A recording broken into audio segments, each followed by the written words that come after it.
One of the challenges we had with uh, with making the film was the fact that we actually had some of the Tuskegee Airmen with us, and that was an incredible asset. But also, these guys did such unbelievable things that we would be there, they would be behind the monitor watching what we were doing and saying, no, we were cooler. We did it better than that. No, you got to fly harder. You got to push it. So it was like, so literally we were trying to do what you're talking about, which is make this real. We don't want people to think we're embellishing it. No, I didn't have just one girlfriend. I had like three. So it was, it was that. So that was actually, these guys were so incredible. I can't even tell you. Did you find that you based certain parts of your performance, this is for both of you, on aspects of these guys after you'd met them? Absolutely. I mean, you can read as much as you want. You can watch documentaries. But, what was so amazing for us was getting to look in their eyes and seeing them transported back 60-odd years to when they got to fly in these P-51s. It was just, they did what was required of them at the time it was required. And they were college educated. They were the cream of the crop. And they decided to fight prejudice with excellence. And that, at the end of the day, is what forced Truman to desegregate the military before the president even was thinking about desegregating the South. So, and for me, that's something I personally, was very inspired by, that rather than carping on about what are the obstacles we have, whether it's as artists or as African Americans or as whatever, just be excellent. And with time, with time, the work will speak for itself. So, I loved that George, I can't think of anyone else on planet Earth who would put $100 million of their own money into telling this story. No studio would have gone, okay, I know it has to be young pilots. Gosh, how can we age Denzel down?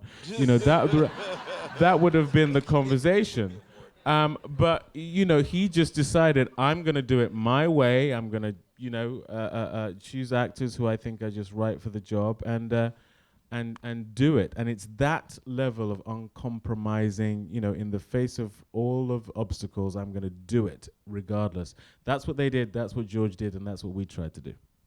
I think that we had such a great team. It was just such a team effort. I mean, when we first got there to Czech Republic, Prague, we went right into boot camp, which automatically made a camaraderie amongst the guys, which made, I think, every day easier on set because everybody was helping each other so much to stay in that mode, stay in the 1944 mode, stay in the military mind.